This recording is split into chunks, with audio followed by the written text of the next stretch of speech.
how dare you? But it's so cool. It's interesting. But and then it's a good point that you mentioned about, sounding too old as well. Because I remember I took an American friend of mine to the Globe Theatre to watch Shakespeare, and after the show, they were like, "Wow, it's so cool! You must have been able to understand everything." I was like, "I didn't understand anything, but I know Hamlet, so it was okay." I didn't. The words they were saying, I did not understand. And so it's even the way the phrase. Well, that's also sometimes poetic. Sometimes it'll be a sentence that you might say, but in all the wrong order to make it sound more dramatic. Or the word. It's like when you sometimes can see online, you can see Bible verses that have changed throughout history. One of the references that's been around for a very long time. And you can see like 1600 kind of can get it, and then 13 you're like, it doesn't even look like it anymore. But obviously historical context and what's happening at the time, and have the Normans shown up yet?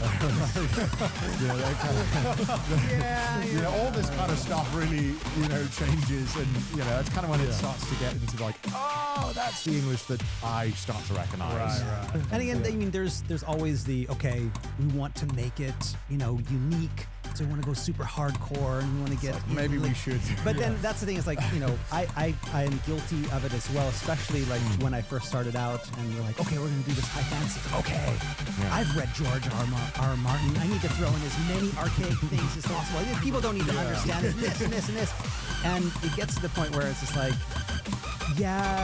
maybe there's a handful of people that are like, oh yes, I know this word from the 13th century, but everyone else is like, I don't know what it means.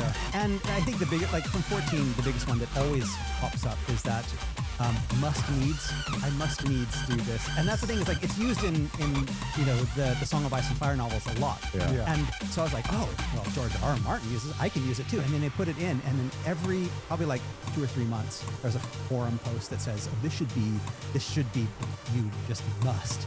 There's an extra needs in it. Like, no, actually. but then you start thinking about it. It's like, wait. So if 90% of the people are like, this is a mistake.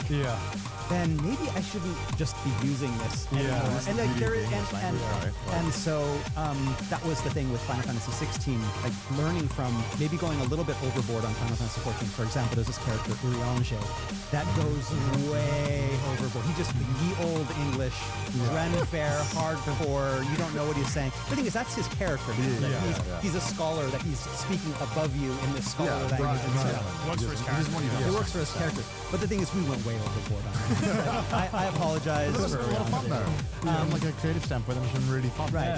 It's not fun anymore. No one wants to translate Uriange because they're like, oh my God, Koji, you ruined it for all of us.